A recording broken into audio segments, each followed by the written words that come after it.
I tell you, so far I am pleased with this.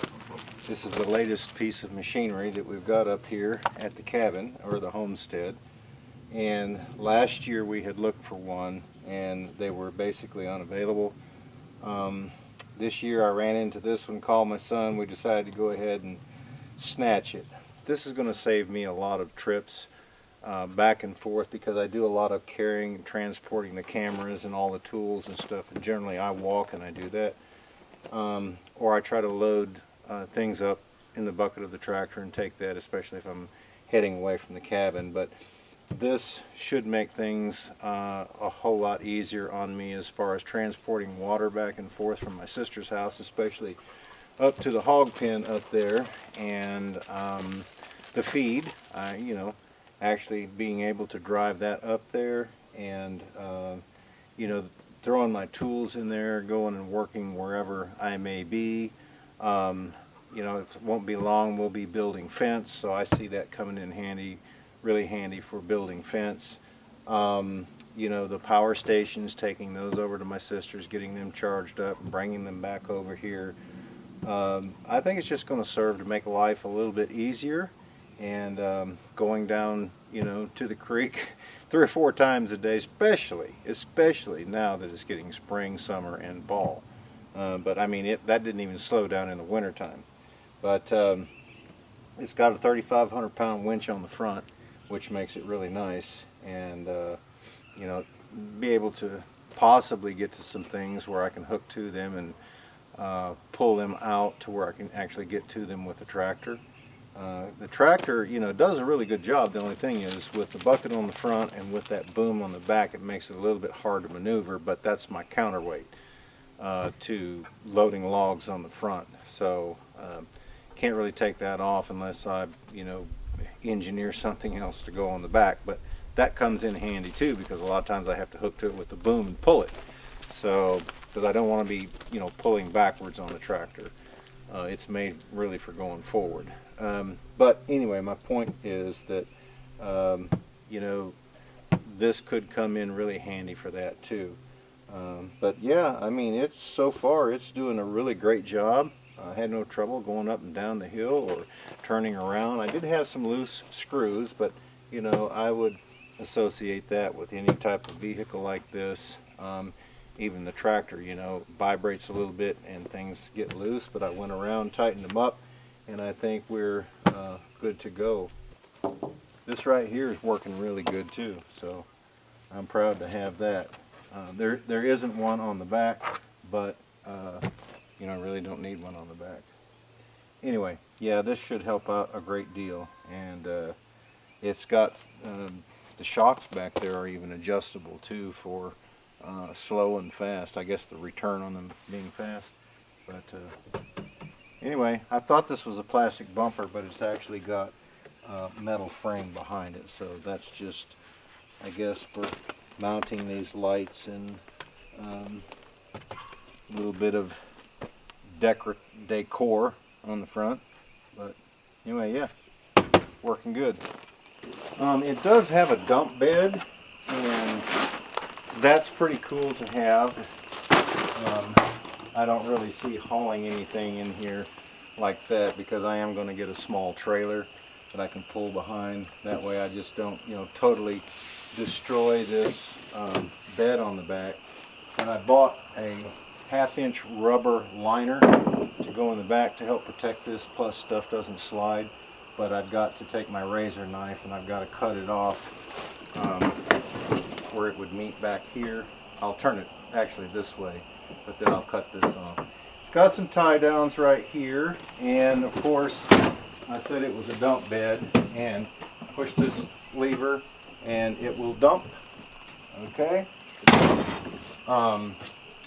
It's got a roll cage, you know, it's got the front shield on there, which is nice to have, especially in the summertime when you got bugs, because if you've ever ridden a motorcycle without a windshield and you ate some bugs, you know what I'm talking about. It's got a hitch back here to be able to use that receiver, but I don't have the correct size to go in there. I think it's a size down. But it's got a 1,200 pound pull load capacity on it, and I think the bed, if I'm not mistaken, was 700 pounds, something like that. Maybe it was 500, but I mean, I don't know anything that I could put 500 pounds in the back here that I'm not going to use the trailer for. It's primarily my tools. It is roadworthy. It does have turn signals. It's got brake lights, headlights, hazard lights, and it registers 120. Now I can't, in my mind, imagine anybody going that fast in something that has such a narrow wheelbase, because it would be easy to flip over. But this is a tool, like I said, to be used around the farm here, so it will never see that. On the headrest, of course, you know, it's got some little pads right here. Let me pull you around front where you can see inside. Of course, it's got a high and low range. It's got the reverse in there. They did give me a cup holder. I've got 2 side mirrors that went with it. It's got your lights on and off. You got high beam and low beam. 2-wheel, 4-wheel. You got locking, be able to lock the front end out or not. Got hazard lights. The winch also has a remote control, but this is in and out on the winch. Here's your turn signals. Here's where you can charge your USB. This is basically a 12-volt setup right there. And then you've got one accessory switch right here if you want to add anything to it. And then it's also got a knockout over here to add another one, which my son was saying that he may go ahead and get a light bar for it. That way if I had to do anything at night, I would actually have the light. The seat is covered with some sort of leather-like material. He said it just pops out. You got your battery on one side and some other items on the other side, but plenty of foot room on the bottom, and just, you know, seems to be a decent machine. And we looked up the reviews. They weren't that bad. Just like any other, they talked about the bed back there kind of getting hot after a lot of use. Of course, that's where the engine is, and primarily that was one reason that I got the bed liner to go in there. But yeah, I mean, I can see this being put to a whole lot of use, so pretty happy with it so far. All the walking that I do and the transporting of tools back and forth and the cameras and trying to get set up, we figured that this might save me some steps. And like I say, just all around general use. I can see it being used quite a bit up here at the Outpost, because the last thing I like doing is spending money. And you know, this was quite a bit of money, but I can see it, you know, like I said, being used around here to, if it will help me work a little bit more efficiently and get these videos out, then that's what I'm after. So I think it was a good purchase, and the kids are happy about it. I'm happy about it, so that's all that counts. Anyway, this is the latest edition up here at the Outpost. Well, you can see back here that we've kind of got that cleaned up a little bit from that big tree that fell during the snowstorm. I've still got one log down here. I think that I can drag it up this way and get a hold of it. The reason that I didn't try to get a hold of it down there was because the hill was so steep. I was planning on that excavator being back and just letting him pick it up and bring it up here, but it may be a few weeks before he gets back, actually, because he's very busy. So I may just go ahead and drag it uphill. That way I can transport it and get it out. Because I've still got one tree right here. This one right here is actually leaning. I guess you can see it. I guess sometimes a different angle brings a new perspective, right? But this one's going to have to come down too, because it would fall, which I can get, I don't know, 2 or 3 logs out of that will actually make something for the new buildings. But that one's going to have to come down, and then I'm going to try to get some of these brush piles, and because I got way too many, I'm going to get them moved over where I can kind of burn them a little at a time. Still got that big one up there to do. I'll have to get a burn permit to do all this, but it's it's beginning to look a whole lot better around here. You know how winter goes. If you live out on a farm or out in the woods like this, then there's always something happening. You're never lacking for anything to do, believe me. There's always something to do when you're living on a farm or a homestead like. But it is beginning to look a whole lot better, and I thought what I would do is kind of devote maybe an hour and a half or 2 hours in the evenings after I'm done working and videoing, that I would spend that time just, you know, picking up limbs and stuff like that and trying to consolidate all that into one place and make it look a whole lot better. The drone has actually been messed up a little bit, so I think that we've about got it fixed, so we can actually put that up in the air. But I thought, well, before I do that, I kind of want to get it cleaned up before I get some aerial photography. That way I don't have logs and debris laying everywhere, you know, that would just be totally obvious. But that's something that we're going to be working on. And another project that Patrick mentioned that I didn't even think about, but since he mentioned it, I thought, yeah, that would really be cool, be a couple of bird feeders. So I'm going to have to come up with some kind of wonky idea for a bird feeder and get some posts and mount those. I do have a new hummingbird feeder that Jennifer gave me that I'm actually going to hang on the front porch up there.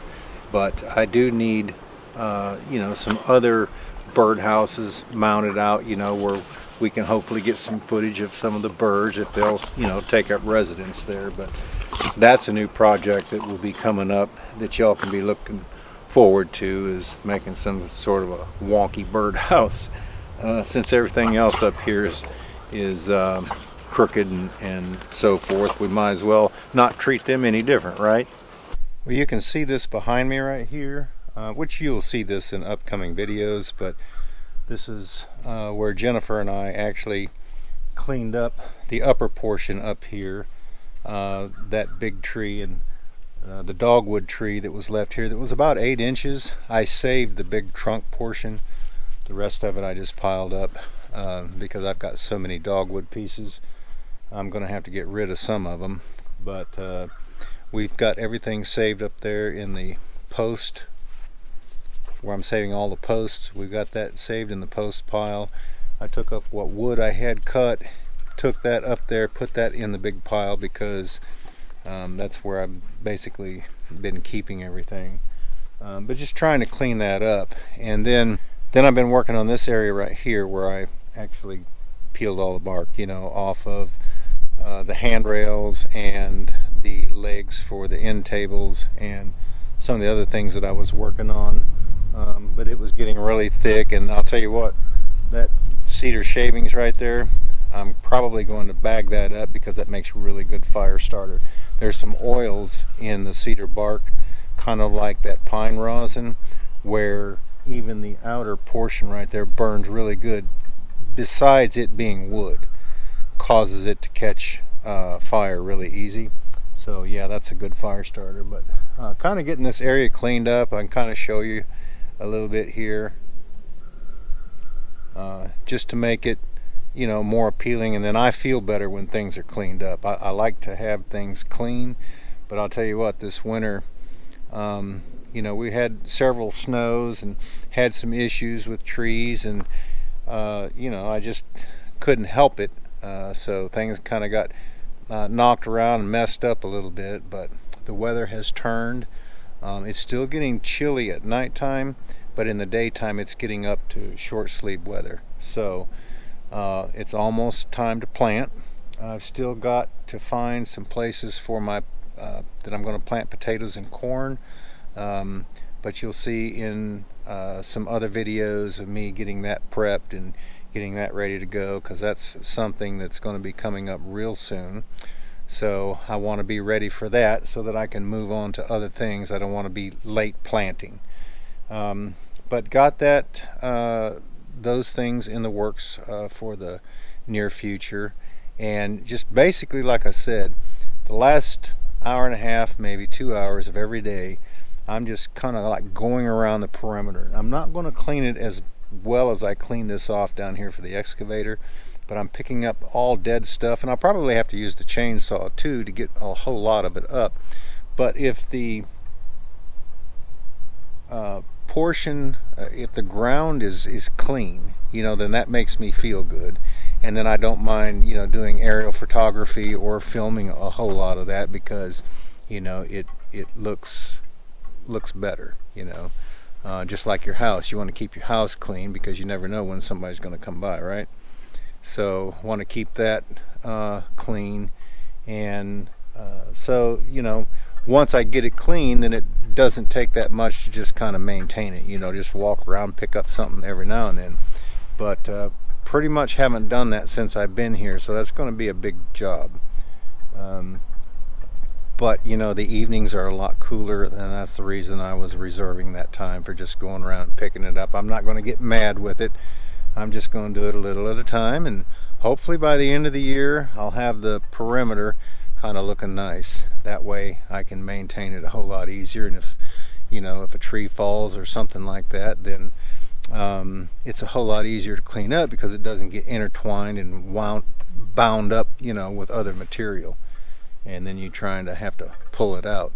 So but yeah, I got that done. Got the tree over here cut up where I can actually take the tractor down to where the base camp is going to be.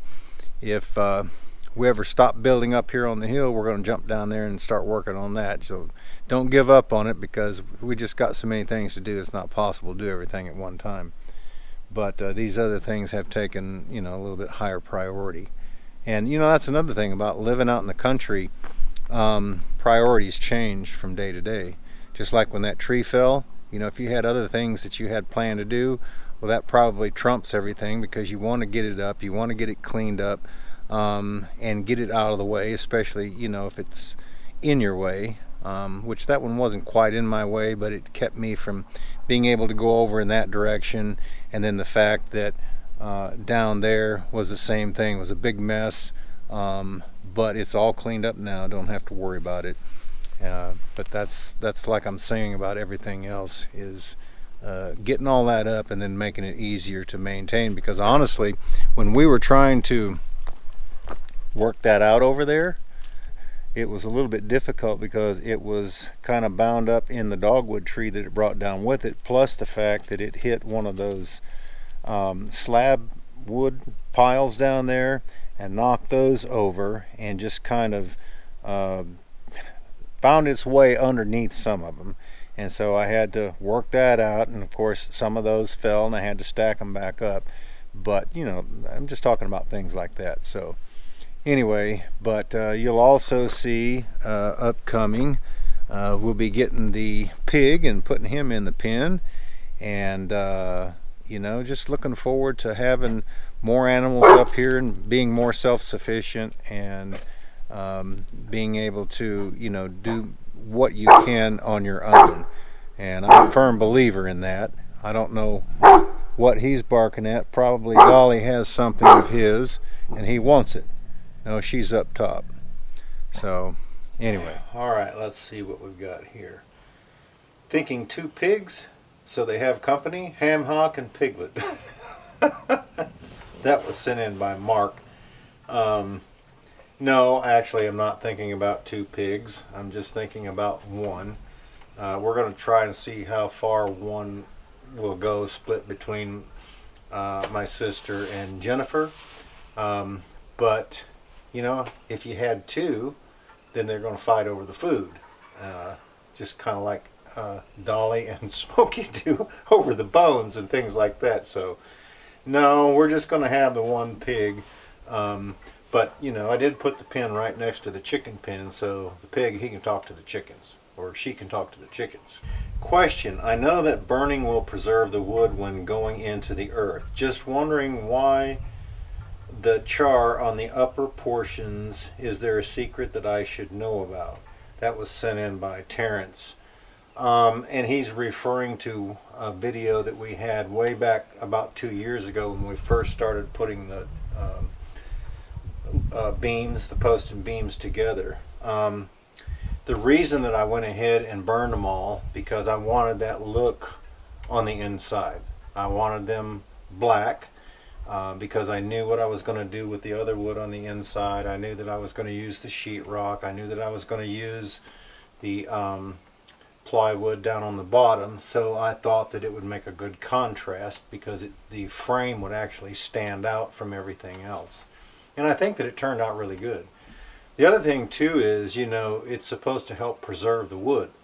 So I didn't see any reason why not to go ahead and finish burning the rest of it. Now, I think that some people, they don't like the black look or the charred look, and they like the lighter color.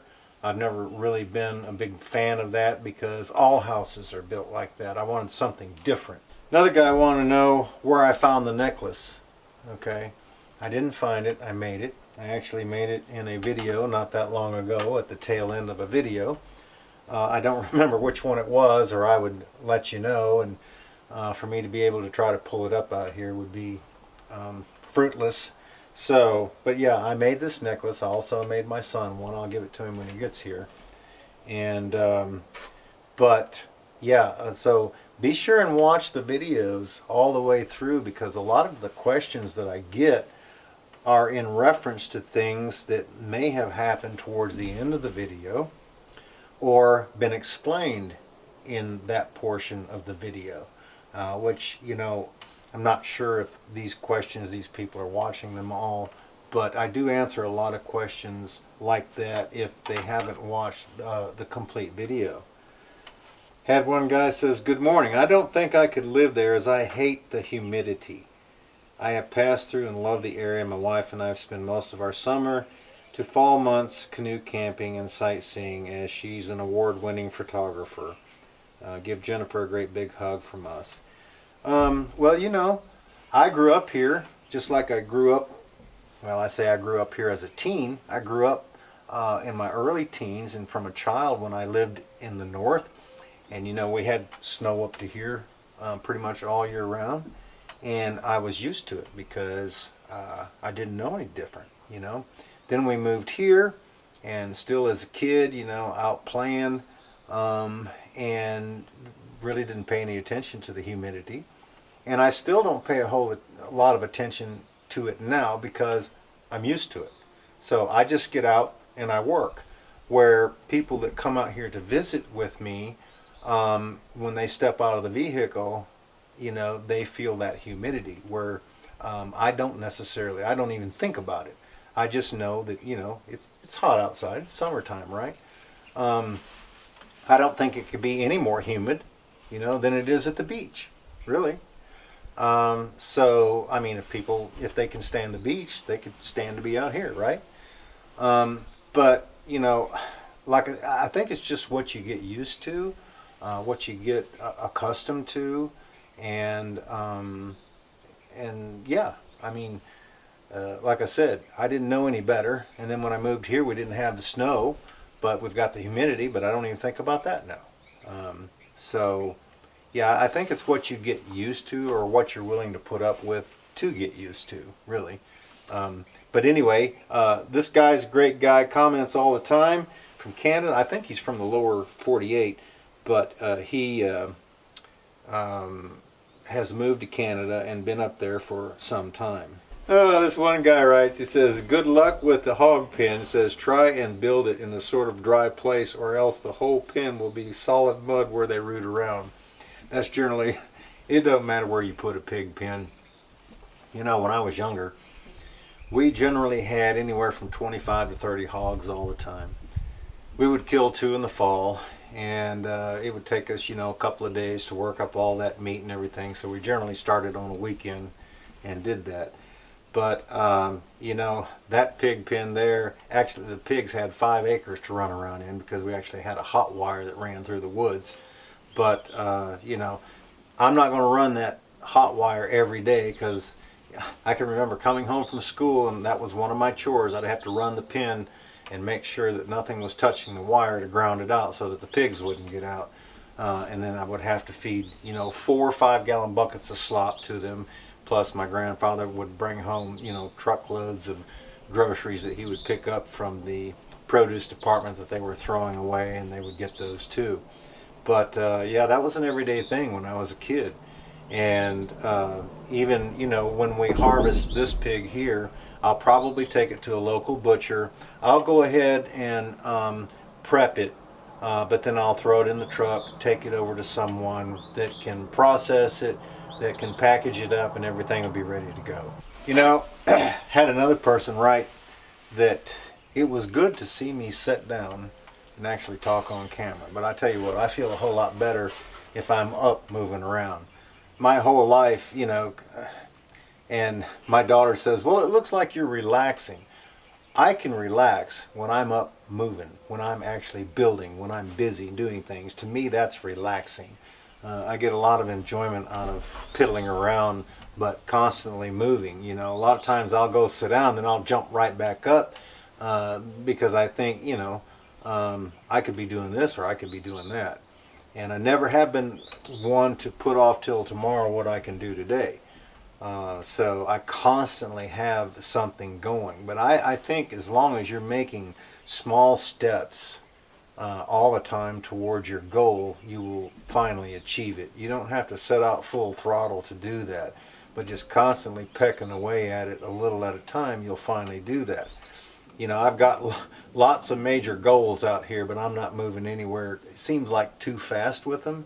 I mean, I can step back and at the end of the year I think, my goodness, I did all this.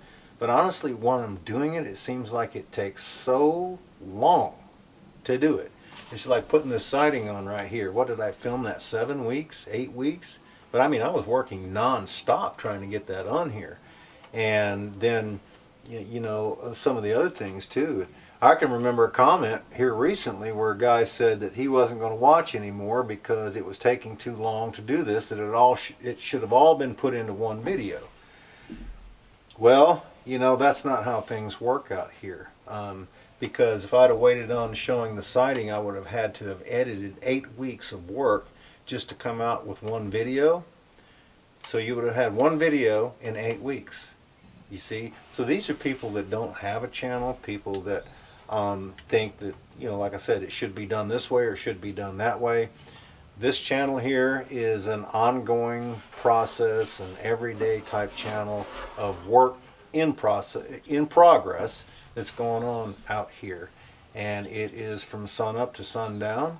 And you know, it's you know, we've said this before, but it's kind of a day in the life type video.